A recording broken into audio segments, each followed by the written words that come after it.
Thank you for the invitation to begin with. And thank you for the introduction.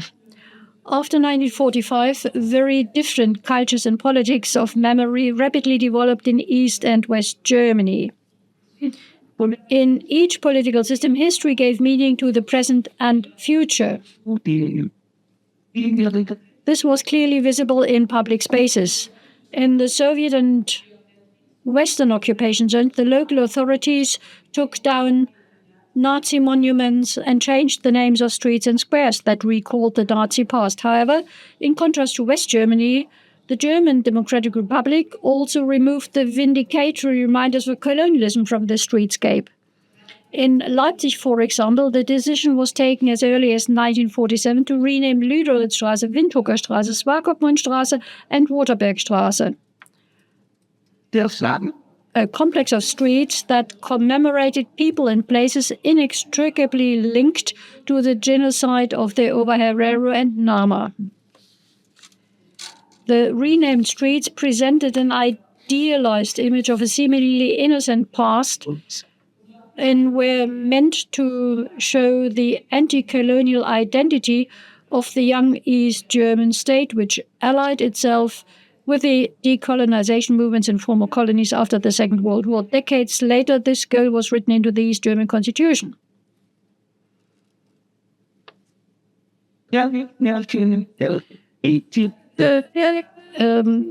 Article 6 reads, the German Democratic Republic supports the states and peoples who fight for freedom and independence against imperialism and its colonial regime in the struggle for social progress.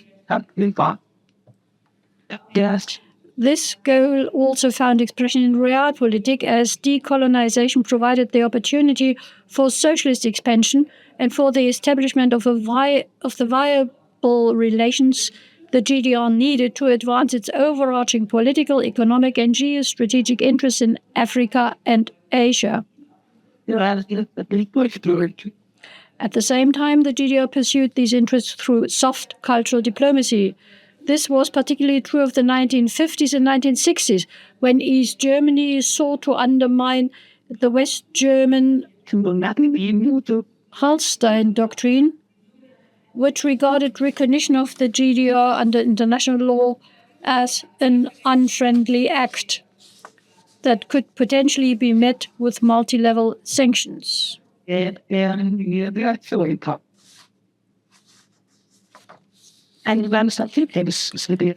the time Walter Ulbricht in 1960 gave his inaugural speech as chairman of the Council of State,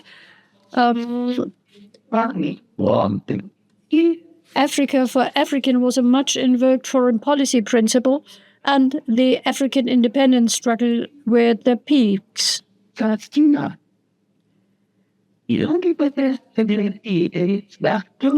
Ulbricht explained the objectives of his socialist Africa policy to the assembled diplomatic corps and defended the GDR's anti-colonial solidarity by pointing to fundamentally different traditions in German history. The past and the present were closely intertwined, he suggested. And in the worst tradition of German colonial rulers and militarists, West Germany was now celebrating the generals of the German Empire who had ordered the bloody extermination of African peoples. This was an attempt to use colonial history to show that West Germany's foreign and domestic policies had a neo-colonial footing. His statement suggests that when the GDR was founded, national and colonial history underwent a revision. But how was colonial history rewritten so that it could be used as a resource for the politics of memory? What place was it assigned in the socialist meta-narrative to demonstrate the postulated anti-colonial and anti-racist aspects of present and future life in the GDR?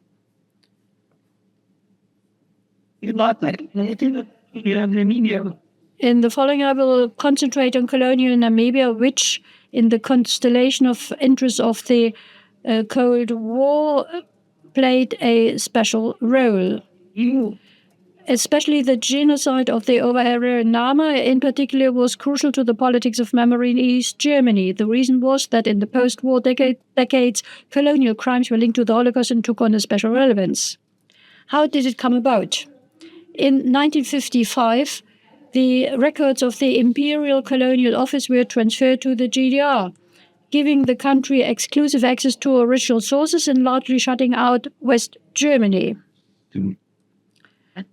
The topic of colonialism soon became a focus of research and teaching at the universities in Leipzig and East Berlin. Despite its political relevance, though, work was initially difficult because of a lack of scholars considered politically suitable by the GDR leadership. Yet in Leipzig, a special future-oriented dynamic developed, guided by Professor Walter Markov, who demanded nothing less than the elimination of Eurocentrism and was recognized internationally for these efforts, also in parts of West Germany.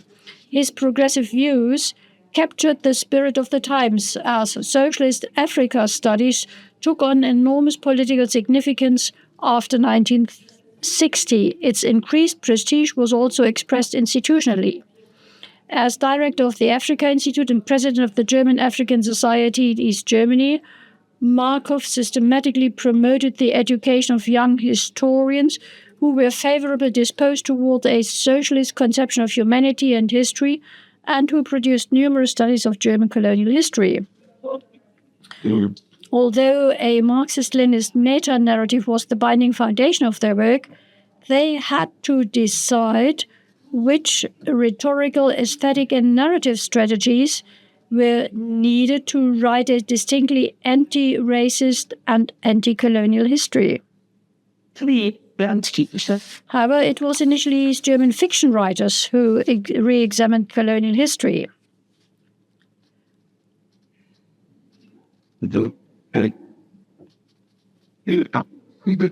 Are you still there? Okay.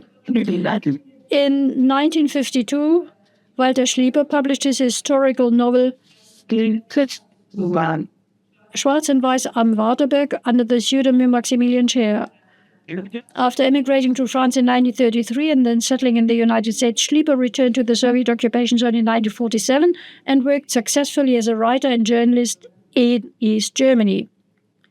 His novel focuses on the genocide of the Oberherrenheimer and emphasizes a line of development that ran from Wilhelmine colonialism to German fascism. The novel influenced East German historians who in the late 1950s began publishing works of their own on colonial Namibia. Among others, the two historians Heinrich Loth and Horst Drexler, for example, were tasked with evaluating sources on colonial Namibia, and they were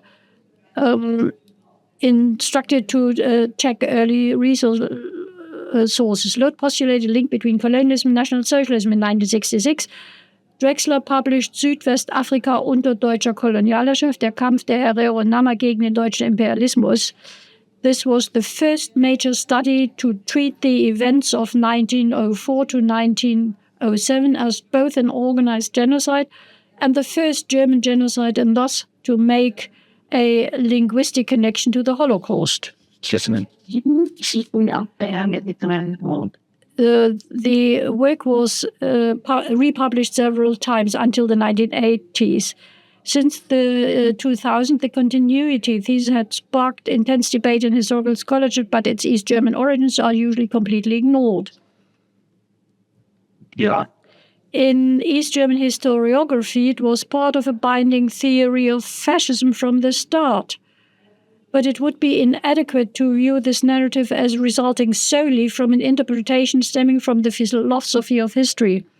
It fulfilled various ambivalent functions in the politics of memory and was, in a positivist sense, strictly derived from archival material.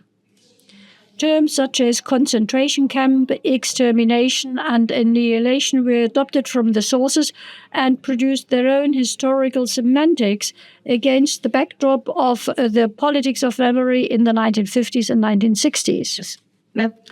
To illustrate the interconnection between colonialism, nationalism, and neocolonialism, East German historians examined the biographies of figures such as Paul von Lettow-Vorbeck, who served as an adjutant officer in the genocidal campaign against the Oberherero and was at least temporarily iconized in the Nazis' colonial revisionism. Using Lettow-Vorbeck, they could make a more plausible case for the continuities between National Socialism and West German society, and even for the latter's neo-colonial attitudes. In the 1950s, Lettow-Vorbeck published his works in the Federal Republic, where army barracks were named after him in 1964 and 1974. In this way, historians in the GDR shed light on the misguided national history and politics of memory in West Germany, and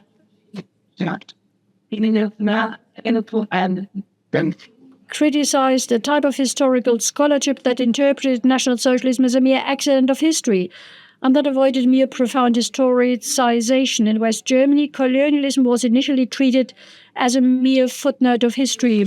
This differed in the GDR in part because the study of colonialism was closely tied to the country's anti-colonial engagement, as became especially clear in the case of Namibia.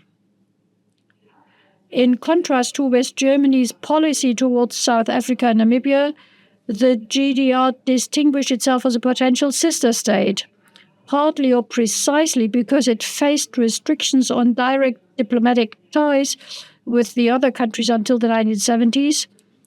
East Germany often established relations through historiography. In this field, it could present itself as a committed ally that supported the liberation struggle of African patriots by forming an understanding of their national history.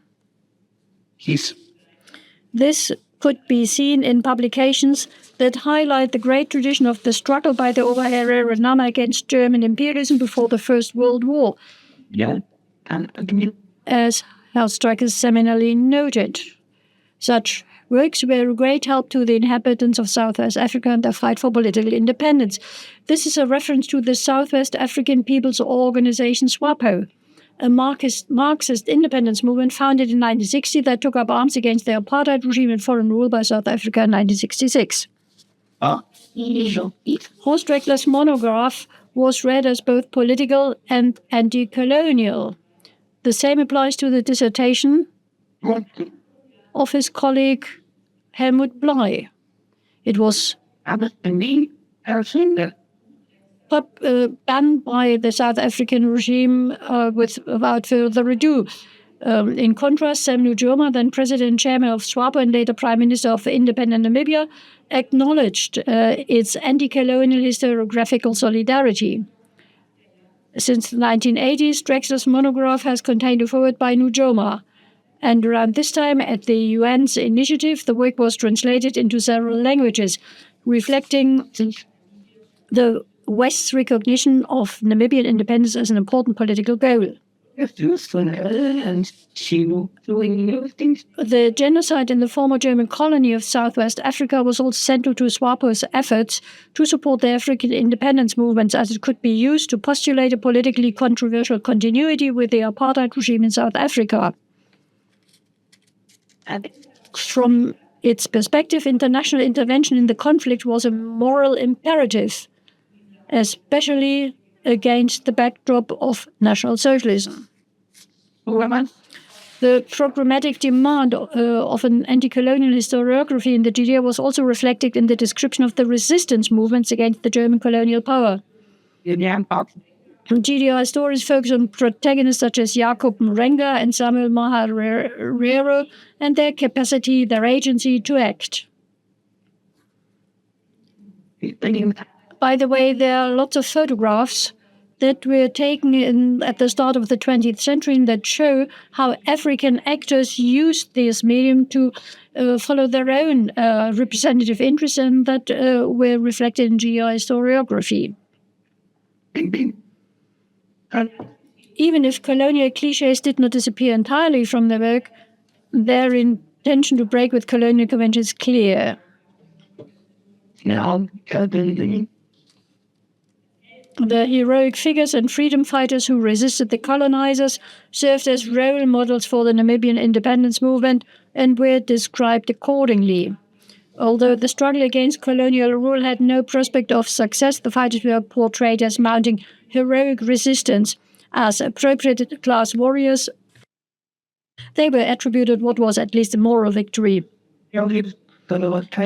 These heroic narratives recall, in terms of style, those focusing on the communist resistance fighters who were presented as the founding fathers and mothers of East Germany. The narrative of anti-colonial resistance should therefore be understood not only as an expression of solidarity, but also as part of the ritualized memory culture surrounding the central founding myth of the GDR, that of the communist anti-fascist struggle against National Socialism. Particularly in the consolidation phase of the GDR, when such representations emerged, this myth was instrumental to the socialist invention of tradition and shaped the conditions of research and reception in colonial historiography. The question of just how much the Holocaust was drawn into such examinations of colonial history adds an additional layer of interpretation to the already complex colonial historiography of East Germany. Let me add just one more thought. The Eichmann trial and the Frankfurt trials were a break in the 1960s in the GDR. The Eichmann trial was used politically to discredit the West Germany, but as an unintended phenomenon, colonial persecution, anti-Semitism, and Holocaust became virulent in the research and teaching. So the question from my point of view is in what way the Holocaust became part of the whole overall situation, or whether the genocide in Namibia was seen as a schiffer for dealing with the Shoah, which after the legal trials in the GDR started in the GDR as well, even if hesitantly. So this complex historiography would require an additional layer. Good. Look at GDR historiography in the 1950s and 1960s provides valuable insight into the complex and at times contradictory anti-colonialism characteristic of the GDR. Critiques of colonialism were associated with specific political and economic interests. In terms of the politics of memory and its related ethics, criticism was directed at the foreign policy actions of West Germany, which competed with the GDR for resources and political recognition. But a different picture emerged domestically since the lives of the contract workers whom the GDR began recruiting from other socialist countries in the 1960s.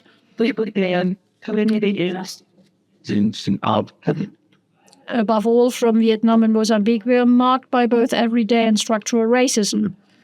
This contradicted the anti-racist, anti-colonial identity that was a key principle of East German foreign policy and that shaped life in the country in diverse ways. For example, throughout East Germany's history, numerous streets, squares, and memorials were dedicated to colonial resistance and presented the history of anti-colonialism and a critique of colonialism. Leipzig's colonial quarter disappeared after the Second World War. And in 1961, Patrice Lumumba was honored with a monument and a street name. Such public expressions of solidarity, as well as the related critique of colonialism and neocolonialism, forged the GDR self-image up to its demise and have remained part of East German identity today. It is surprising that in the current post-colonial debates, the anti-colonial culture and politics of memory in East Germany are only slowly being rediscovered. Thank you.